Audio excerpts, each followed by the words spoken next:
क्या आपने कभी सोचा है कि अगर पूरी भीड़ एक ही दिशा में चल रही हो और वह दिशा गलत हो, तो क्या सच बोलने वाले की आवाज सुनी जाएगी या फिर वह आवाज भी डर के शोर में दबा दी जाएगी? यह कहानी है एक छोटे से कस्बे की, सूरजपुर।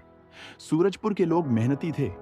सुबह खेतों में जाते, शाम को थके कदमों से लौटते, लेकिन उनके चेहरों पर मेहनत की नहीं, डर की परछाई साफ दिखाई देती थी। क्योंकि इस कस्बे में एक ही आदमी का राज चलता था, रघुवीर सेठ। रघुवीर सेठ कस्बे का सबसे अमीर आदमी था। गोदाम, जमीनें, नौकर, सब कुछ था उसके पास। लोग कहते थे, सेठ जी की मर्जी ही कानून है, और सेठ जी खुद भी यही मानते थे।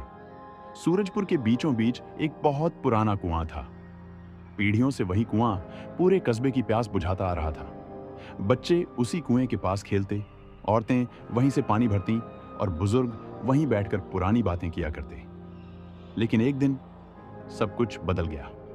सेठ जी ने कस्बे में ऐलान करवाया, अब इस कुएं का पानी पहले मेरे गोदामों के लिए जाएगा।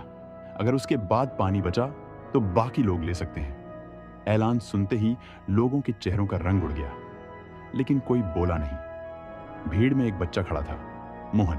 उम्र बस 12 साल।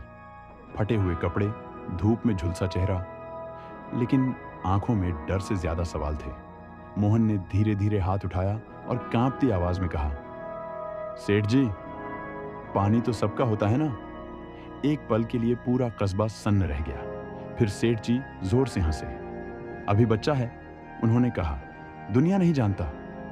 भीड़ में से किसी ने मोहन को खींच लिया। चुप रहो, किसी ने फुसफुसाकर कहा, मुसीबत मोल मत लो। मोहन चुप तो हो गया, लेकिन उसका सवाल कुएं की गहराई में नहीं, लोगों के दिलों में उतर गया। अगले कुछ दिनों में सूरजपुर का हाल बिगड़ने लगा। पानी कम पड़ने लगा, औरतें दूर दूर से मटके ढोने लगी, बच्चों के होंठ सूखने लगे, बीमारियां फैलने लगी। लेकिन सेठ जी के गोदामों में पानी भरा रहता।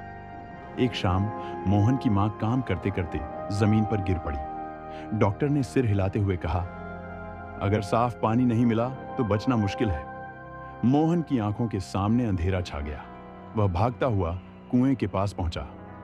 सेठ जी वहां खड़े थे, पानी भरते हुए।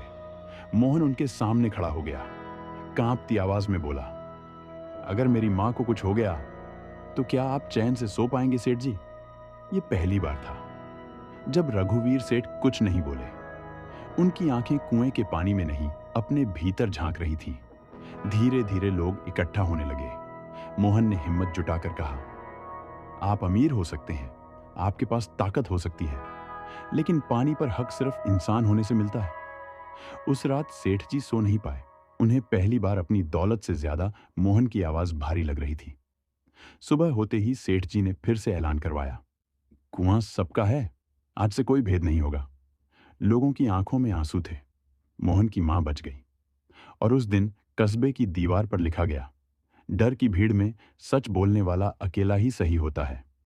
सीख, ताकत से लोग चुप हो सकते हैं, लेकिन सच से नहीं। अगर इस कहानी ने आपको थोड़ा सा भी छुआ हो तो एक लाइक जरूर कर दीजिए।